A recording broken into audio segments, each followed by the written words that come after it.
untuk Liga Juara Asia. Betul. Antara Ulsan dan juga JDT. Dan bintang muda JDT Arif Aiman tekad menunjukkan taring sebenar dalam aksi kedua kumpulan I menentang Ulsan Hyundai. Dalam perkongsiannya bersama Zuelmi Zainal Azam, Arif akui belum berpuas hati dengan prestasinya pada perlawanan pertama bertemu Guangzhou FC. Sekalipun gagal menghasilkan gol, Arif tetap berada dalam kelas tersendiri menerusi gerakan lincah dan beberapa hantaran berkualiti yang membantu skuad Harimau Selatan menang besar 5-0 ke atas lawan dari China itu. Namun ia belum memadai buat pemain berusia 20 tahun ini apabila jadikan pertemuan menentang Ulsan sebagai medan terbaik untuk tampil lebih menyerlah. Next game ni kita orang tahu lawan tim yang lebih kuat daripada yang kita lawan hari ini. Kita orang semua satu pasukan memang ambil penting kita orang akan bagi yang lebih, kita orang akan compete lebih pada game sebelum ni. Next game ni kita orang akan buat kejutan insya-Allah. Dan saya anggap performa saya tak puas hati lagi. Saya akan setiap game saya akan nilai diri saya.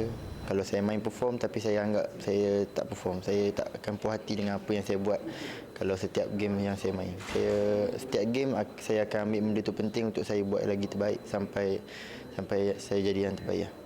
JDT yang membuat penampilan keempat di pentas ACL kembali diperkuat penjaga gol utama Farizal Malias yang tampak sudah bebas daripada kecederaan. Tapi Benjamin Mora dijangka tidak melakukan banyak perubahan untuk misi melakar kejutan ke atas Ulsan selaku juara 2 kali kejohanan.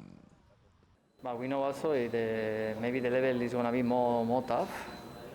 So we must be more compact and try not to do silly mistakes because the opponent is going to be very tough, the next one. I think all the matches are real, but the next match is also going to be difficult. Ulsan Hyundai, yes. We'll watch the videos, we'll prepare, and we'll try to get the 3 points as well. That's how we play, and that's our attitude for each game anyways.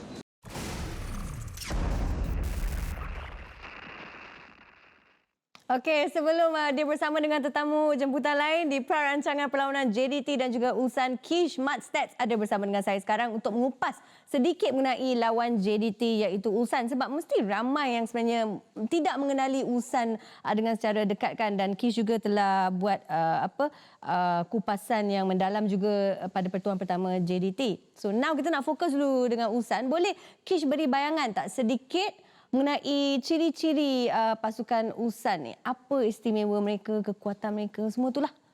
Ulsan Hyundai ini memang adalah pasukan yang memiliki reputasi yang sangat luar biasa di pentas bola sepak Korea.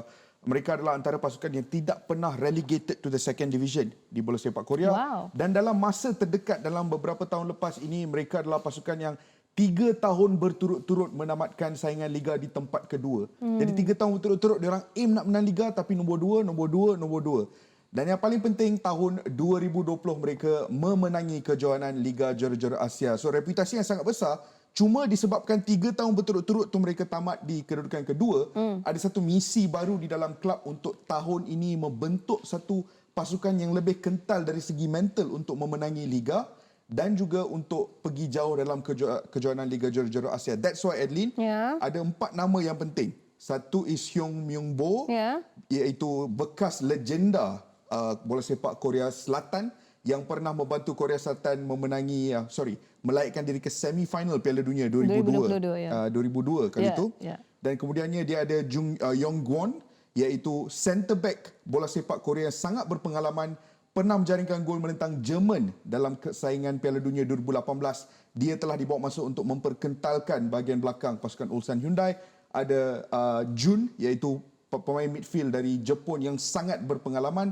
Dan kemudiannya mereka juga ada bekas penyerang Arsenal, Park Chu-yong, yang kini berada dalam pasukan. Jadi kesemua nama ini telah dibawa masuk untuk memperkasakan pasukan Ulsan Hyundai untuk misi 2 arah, untuk mara dengan lebih prolific di pentas Liga Juara-Juara Asia.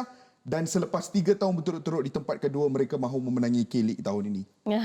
Dan the last time diorang menang ACL pun pada 2020. Apabila mereka menundukkan Persepolis pasukan pada Iran. Okey, tadi Kish dah sentuh tentang the key players untuk Ulsan kan. Jadi bila kita lihat rata-rata pasukan Ulsan ni, adakah lebih kepada pemain-pemain yang berpengalaman dan lebih veteran atau more of pasukan yang youth based atau ada campur yang bagus? Sebenarnya dia Mixture adalah bagus. satu mix yang sangat baik di situ, Adeline. Tadi kita sebut nama-nama pemain yang berpengalaman kan. Ya. Tapi sebenarnya stand up player untuk saya yang saya tak sabar nak tengok hari ini adalah seorang pemain muda yang dikenali sebagai Wong San. Dia hanyalah berumur 23 tahun dan last 3 tahun dia main dekat division kedua bola sepak Korea. Tahun ni dia make the step up. Ulsan Hyundai berebut dengan FC Seoul nak beli dia dan Ulsan Hyundai berjaya dapatkan Wong San. Dan Wong San di dalam minggu-minggu awal pentas K-League so far, dia dikenali ataupun telah pun dilihat sebagai pemain terbaik liga setakat ini. Dengan 4 jaringan so far, dia juga adalah joint top scorer Ulsan Hyundai so far. Seorang pemain yang sangat muda tapi memiliki kepantasan, memiliki kelincahan dari segi larian dan dia juga sangat atletik. Jadi malam ini mungkin tumpuan akan lebih ke arah pemain-pemain yang berpengalaman yang kita sebut tadi, termasuk Leonardo di bahagian hadapan penyerang mereka. Tapi secara peribadi bagi saya tak sabar nak tengok Wong San.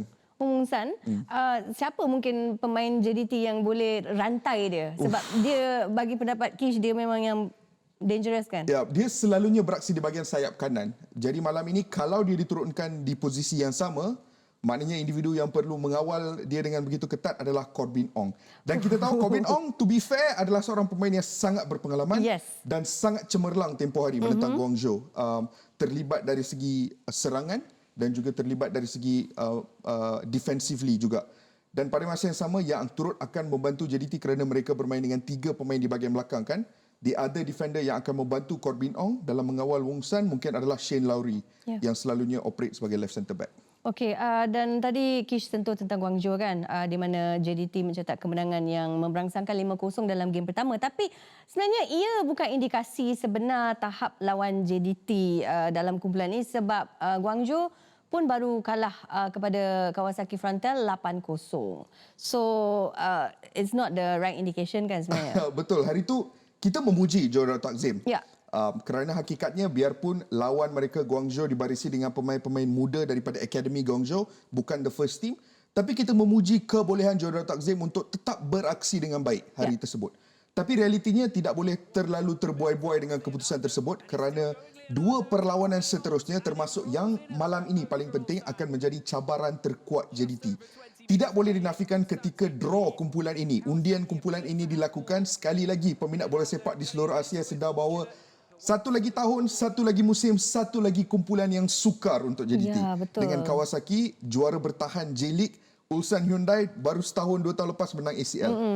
Tapi realitinya, dengan gandingan yang kita nampak daripada Bergson and Forestieri tempoh hari, kita berharap 2 gandingan ini boleh mendatangkan masalah kepada backline Ulsan Hyundai.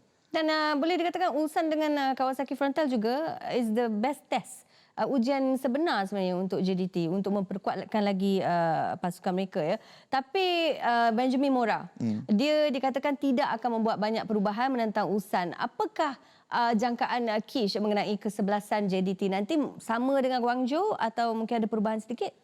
Saya pun rasakan tidak akan banyak ada perubahan sebab hari itu kesebelasan yang turun menentang Guangzhou adalah di atas kertas mungkin kesebelasan terbaik JDT. Ya. Mungkin the only pertukaran yang mungkin boleh berlaku itu pun kita kurang pasti adalah jika Mauricio boleh dibawa masuk sebab dia adalah pertahanan yang lebih fizikal kan. Dan physicality itu diperlukan untuk berdepan dengan penyerang utama Ulsan iaitu Leonardo yang juga dari Brazil. So maybe that's the only pertukaran yang saya boleh jangkakan lah.